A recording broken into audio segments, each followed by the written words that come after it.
दोस्तों, एक लड़का पढ़ लिख कर कुछ बड़ा बनना चाहता था, लेकिन अफसोस कि उसके पास पढ़ाई करने के लिए एडमिशन लेने के लिए पैसे नहीं थे। वो एक कॉलेज में एडमिशन ले तो लेता है और ये सोचता है कि पार्ट टाइम जॉब कर लूँगा तो मेरे खर्चे निकल आएंगे, और यही सोचकर वो महाराष्ट्र के ज़िले में मुंबई पहुंचता है और सीए की तैयारी करने के लिए। लेकिन वहां पर वो एडमिशन ले लेता है और उसे मन का जॉब नहीं मिलता है। इधर उधर बहुत परेशान रहता है और उसे लग रहा था कि अब पढ़ाई छोड़कर उसे गांव वापस जाना पड़ेगा, और यही सब सोचकर वो पार्क में बैठा अपनी किस्मत पर रो रहा था। तभी उसके पास एक खूबसूरत महिला आती है जिसकी उम्र करीब 50 साल की होती है। उससे कहती है कि क्या तुम मेरे घर में नौकरी करोगे। लड़का उसे देखता है, कुछ सोचता था, लेकिन अब भी वो मजबूर था। वो कहता है कि क्या काम करना है। वो कहती है कि काम करने वाले काम के बारे में नहीं पूछते हैं, बस उन्हें पैसे की ज़रूरत होता है। और लड़का मजबूर था, कहता है ठीक है। बिना सोचे समझे वो हाँ कर देता है। और उसके बाद एक दिन जब वो उस महिला के घर जाता है तो दोस्तों उसके साथ कुछ ऐसा होता है। एक बहुत ही इंटरेस्टिंग कहानी है, आइए जानते हैं कहानी इस वीडियो में। लेकिन वीडियो में आगे बढ़ने से पहले बस एक छोटा सा आपसे रिक्वेस्ट है कि हमारे चैनल को सब्सक्राइब कर वीडियो को लाइक ज़रूर करें, ताकि मेरा जो हौसला है वो बढ़ता रहे। ये कहानी है महाराष्ट्र के जालना जिले का। एक लड़का है जिसका नाम सुधीर होता है। वो अपने दोस्तों के साथ सीए की पढ़ाई करने के लिए जालना जिले में मुंबई पहुंच जाता है। उसके दो दोस्त होते हैं। उसके पास पैसों की कमी थी नहीं, लेकिन जो सुधीर था वो गरीब था। माता पिता ने कहा था कि हमने तुम्हें बीकॉम तक पढ़ा दिया, अब तुम चाहो तो कहीं नौकरी कर लो, वरना अगर तुम आगे की पढ़ाई करनी है तो अपने दम पर करो, हम तुम्हें नहीं पढ़ा सकते। क्योंकि उसकी फैमिली बहुत गरीब होती है, उनकी भी मजबूरी थी। वो इसलिए तो सुधीर से वो अपने दोस्तों के साथ मुंबई चला जाता है और वो सोचता है कि चलो कहीं भी कोई काम कर लूँगा, मेरे खर्चे निकल आएंगे। अब दोस्तों वहाँ पर जाता हुआ एडमिशन तो ले लेता है कोचिंग में, लेकिन जिस टाइम का वो जॉब करना चाहता था उस टाइप का जॉब मिलता नहीं है। कहीं पर फुल टाइम जॉब मिल रहा था तो कहीं 2-4 घंटे की अगर जॉब मिल रही थी तो वो उसमें इतने कम पैसे में कैसे करेगा, जिसका कोई हिसाब नहीं था। इसीलिए दोस्तों वो जो है कुछ दिन इधर उधर नौकरी के चक्कर में भटकता है, इधर अपनी पढ़ाई भी करता है, बहुत परेशान हो जाता है। जब महीने बीत जाते हैं इधर उधर से तो परेशान हो जाता है। राशन वाले का उधार, फ़ोन में रिचार्ज नहीं है, कमरे का किराया भी बाकी है। इसीलिए वो बहुत परेशान हो जाता है। और एक दिन एक पार्क में बेंच पे बैठा था और वही सब सोचकर वो रोने लगता है कि अब मैं क्या क्या सोच के आया था और मेरे साथ क्या हो रहा है। कहीं ऐसा तो नहीं है मुझे घर जाना पड़ा, फिर पढ़ाई लिखाई छोड़कर यहीं पर कोई दूसरा काम करना पड़े तो 10-12 हज़ार की है नौकरी करना पड़े। लेकिन दोस्तों ये सब सोचते सोचते वो रोने लगता है, हालत से मजबूर हो जाता है। और उसी के साथ कुछ दूरी महिलाएं थी जिसकी उम्र 40 से 50 साल की उम्र थी। वो जो है वहाँ पर एक करती है कि महिलाएं आपस में कर रही थी तो उनकी पार्टी खत्म हो जाती है और वहां से वो महिलाएं उठकर अपने अपने घर को जाने लगती है। तभी एक महिला जिसका नाम निर्मला होता है वो उसे बगल में से गुजरती है तो उसके कानों में सुधीर की रोने की आवाज़ आती है। वो सिसक सिसक कर रो रहा था, अपना सिर पूरी तरीके से झुकाए हुए था। वो नहीं देखता है कि उसके अगल बगल कौन आ जा रहा है। और फिर वो जो बस है रोए जा रहा था। जब निर्मला कानों में उसकी आवाज़ पड़ती है तो ठिठक जाती है और उसके पास जाती है और उसके कंधे पर हाथ रखकर पूछती है क्या हुआ, आखिर तुम क्यों रो रहे हो। जैसे ही वो सुनता है चौंक कर निर्मला को देखने लगता है और आंसू अपने पोंछता है। सुधीर कहता है कि ऐसी कोई बात नहीं है, लेकिन वो देखती है कि वो काम करने वाला भी लड़का है, लग नहीं रहा है और क्यों रो रहा है, देखने में अच्छा खासा है, हैंडसम सा है, स्मार्ट है। वो पूछती है कि क्या बात है, क्या दिक्कत है, क्या परेशानी है, आखिर तुम बताओ, अपनी परेशानी बताओ, क्या बात है, मैं तुम्हारी कुछ मदद कर दूँ तो शायद पूरी कहानी बताता है और ऐसे ऐसे पढ़ाई करने के लिए आया था, लेकिन अब मैं इतना मजबूर हो चुका हूँ कि लगता है मुझे गांव वापस जाना पड़ेगा। अब इतने में निर्मला है वो कहती है कि ठीक है, अगर नौकरी ढूंढ रहे हो तो क्या तुम मेरी जैसी महिलाओं के घर पर नौकरी कर सकते हो। वो सोच में पड़ जाता है और वो फिर चेहरा देखने लगता है और निर्मला है वो कहती है कि घबराओ नहीं, तुम्हारी पढ़ाई में जितने पैसे लगने हैं वो तुम्हें पैसा मिल जाएगा। ज़्यादा मेहनत का काम नहीं है, बस 1-2 घंटे का काम है, अगर वो तुम्हें करना पड़ेगा। दोस्तों, जो सुधीर है वो हालत से मजबूर था और वो हाँ कर देता है। उसके बाद निर्मला मुस्कुराती है और अपने घर से 2 लाख रुपये कुछ निकाल कर देने वाला था और तत्काल में कम से कम 15 से 20 हज़ार रुपये वो अपनी हालत को सुधारने के लिए वो सुधीर को दे देता है और अपने कमरे पर जाता है। तभी वो फ़ोन नंबर देखता है, तभी वो पैसे देखता है, कभी उस महिलाओं का चेहरा देखता है, सोचता है नहीं ये क्या है, कौन सा काम होगा। फिर वो है फ़ोन करता है और कहता है कि काम पर कब से आना है। निर्मला उधर से कहती है कि ठीक है, तुम अभी आ जाओ और उसके बाद उसे एक एड्रेस बताती है, कहती है कि एक एड्रेस पर पहुंच जाओ। और उसके बाद जब सुधीर जाता है तो बहुत ही अच्छा आलीशान सा वो घर होता है और उस घर की कुंडी को लॉक करता है। दरवाज़ा खुलता है तो एक अलग ही महिला जिसका नाम कोमल होता है वो दरवाज़ा खोलती है। कोमल की उम्र करीब 40 साल की होती है।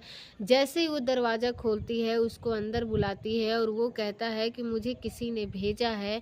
तो वो बोलती है कि मुझे पता है, आप अंदर आ जाओ। वो अंदर जाता है और उसके बाद सोफे पर बैठने का इशारा करती है, कहती है बताइए आप क्या लेंगे, कुछ चाय पानी। तो बोलता है नहीं कुछ नहीं, बस जिस काम के लिए मुझे किसी काम के लिए बुलाया गया है तो काम बताइए, कहाँ क्या काम करना है। कोमल कहती है कि काम भी मैं बता दिया जाएगा, लेकिन आप पहले कुछ खा पी लो। कहता नहीं है, फ़िलहाल मुझे प्यास नहीं है, भूख भी नहीं लगी है, मुझे कुछ खाना पीना नहीं है। अब वो बहुत संकट में था और वो महिला है वहाँ पर है ही नहीं, वो कोई दूसरी महिला है। उसके बाद कुछ देर वो बैठा रहा, तभी एक बूढ़ी औरत भी घर से निकलती है और उसके बाद एक और कमरे से एक लड़की जिसकी उम्र करीब 25 से 26 साल होती है, उस लड़की का नाम निशा होता है, वो निकलती है। उसके बाद जो कोमल थी उसके पास जाती है, खुसर फसर करने लगती है और दोनों जो है ध्यान से इसको देखती है। ये जो है उनकी बातों को समझने का प्रयास करता है कि क्या क्या होने वाला है। फिर वो कहती है कि ठीक है, तुम्हें जो है कुछ खास काम नहीं करना है, ये समझ लो इस घर में हम सिर्फ 3 लोग हैं, एक ये है, एक मेरी सास है और एक मैं, और ये मेरी ननद है, इसका नाम निशा है। तो तुम्हें काम करना है कि हम इस घर से बाहर नहीं जा सकते हैं, क्योंकि बाहर जाने पर हमारे जान का खतरा है। इसीलिए तुम जो हो हमारी जितनी भी ज़रूरतें हैं वो सारी तुम पूरी करोगे और जितना भी सामान हमको लगने वाला है, वो खाने पीने कपड़े तक का, वो हर एक चीज़ तुम बाहर से मार्केट से ख़रीद कर ला सकते हो। तो क्या इसके लिए तुम्हें हम पैसा देंगे और जो तुम्हारा मेहताना है वो देंगे। अब वो सोच में पड़ जाता है, वो कहता है क्यों आप लोगों के साथ कोई और नहीं है। तो कहती है कि नहीं देखो, मैं जो हूँ विधवा हूँ, मेरे ससुर भी नहीं है और ये मेरी सास है और ये मेरी जो ननद है उसकी अभी शादी नहीं हुई है और हम घर से बाहर जाते ही नहीं हैं, हमारे जान को खतरा है। अब सुधीर जो है चौंक जाता है, पूछता है कि आखिर किससे खतरा है, क्या बात कर रही हैं आप। तो कहती हैं कोई बात नहीं है, आप भी समझ जाएंगे। लेकिन फ़िलहाल वो एक लिस्ट बनाकर देती है, कहती है कि अगर आपको काम करना है तो जाइए, सामान लेकर मार्केट से आ जाइए। और उसमें बहुत सारे सामान वो घर से निकलता है। उसके बाद यही सोच रहा था कि ये कौन सा काम है यार, क्यों नहीं ये बाहर जाएंगे। जैसे ही 4 लोग आकर उसका रास्ता रोक लेते हैं और उसके बाद कहते हैं कि हाँ भाई कहाँ जा रहा है। बोलता है भाई सामान लेने जा रहा हूँ।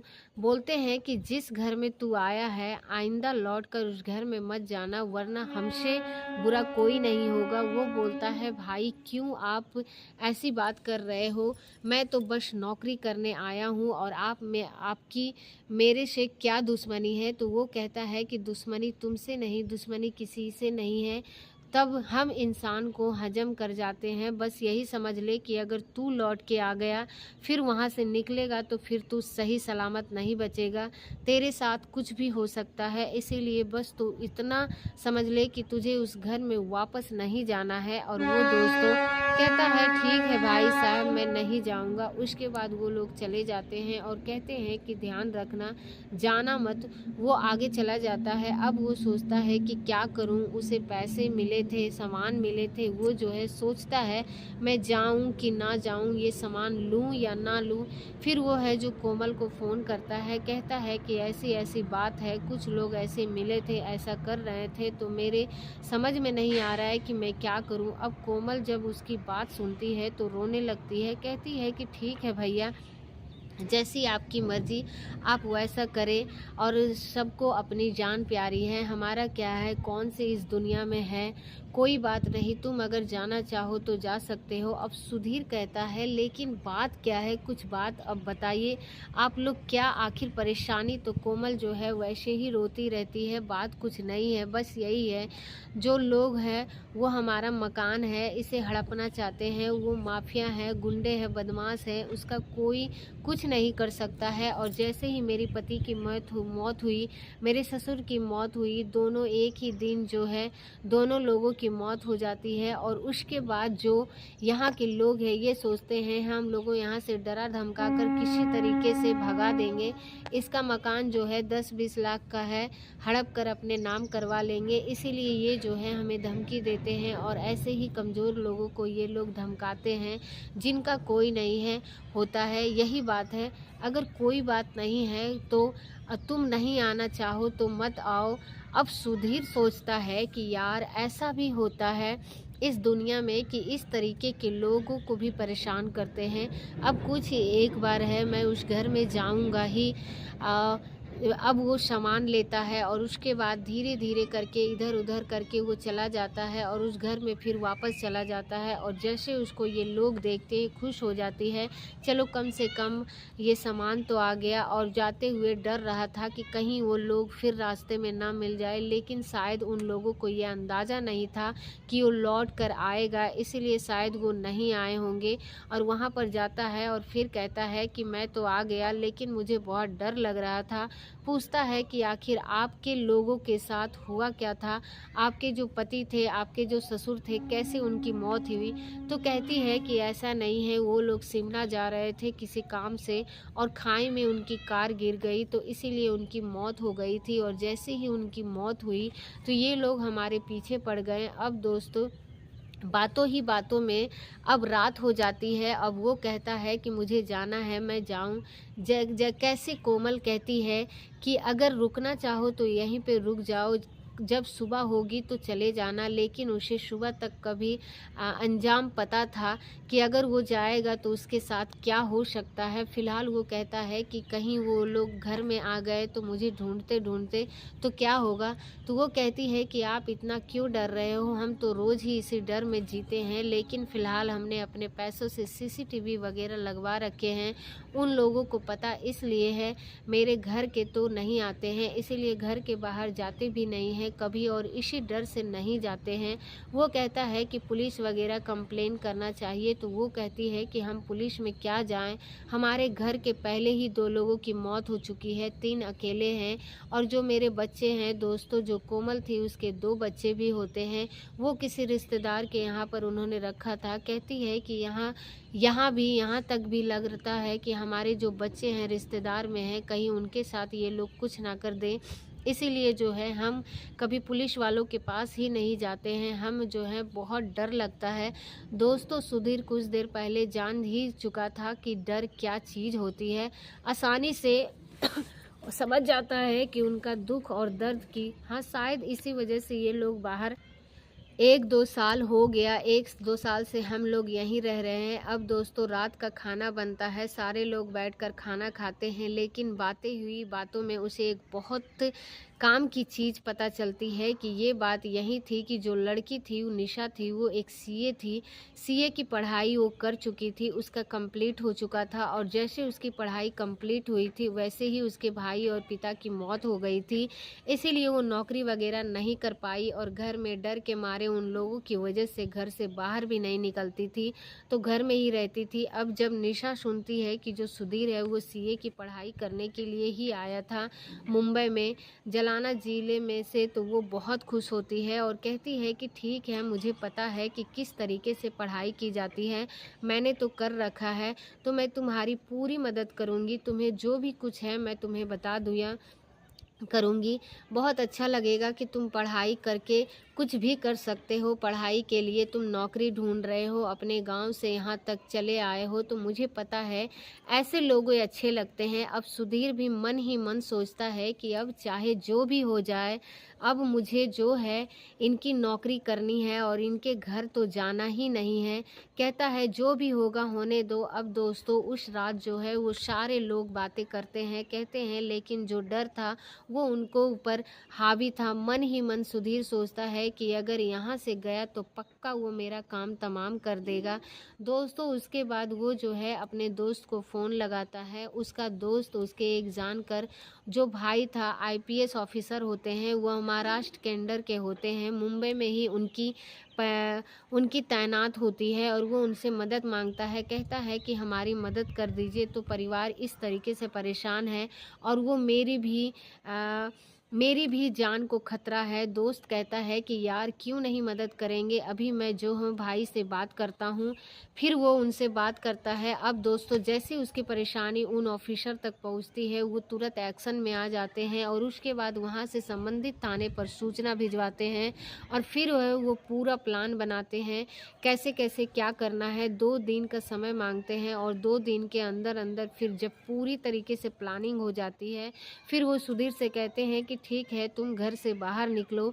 जैसे ही वो घर से बाहर निकलता है, जैसे ही दोस्तों ये 5-6 लोग तैयार ही थे उनके लिए, वो उसके ऊपर हमला कर देते हैं। लेकिन पूछ पीछे जो पुलिस भी तैनात थी सिविल ड्रेस में और उसको दबोच लेती है। उसके बाद फिर उनके अकाउंट तक पहुंचती है। फिर दोस्तों उनके ऊपर हत्या का प्रयास करने, जान से मारने की धमकी, महिलाओं को उत्पीड़न, तमाम तरीके की जितनी भी धाराएं बन सकती थी 10 से 15 साल का कम से कम उन लोगों का इंतजाम कर देते हैं और तब जाकर कोमल और निशा को और उन जो बूढ़ी माता थी उनको छुटकारा मिलता है। भगवान ने जो उनकी बिगाड़ रखी थी, लेकिन वो इंसान क्या, जो राक्षस थे क्या थे जो कि उनके पीछे लगे हुए थे। फिलहाल दोस्तों अगर सुधीर नहीं मौके पर होता तो ना जाने उनके साथ क्या क्या हो सकता था। अभी तक कुछ कहा भी नहीं जा सकता था, क्योंकि और भी कुछ लड़कों को उन्होंने काम पर इसी तरीके से रखा था। अपनी सखी सहेलियों से फ़ोन करते, मदद मांगते,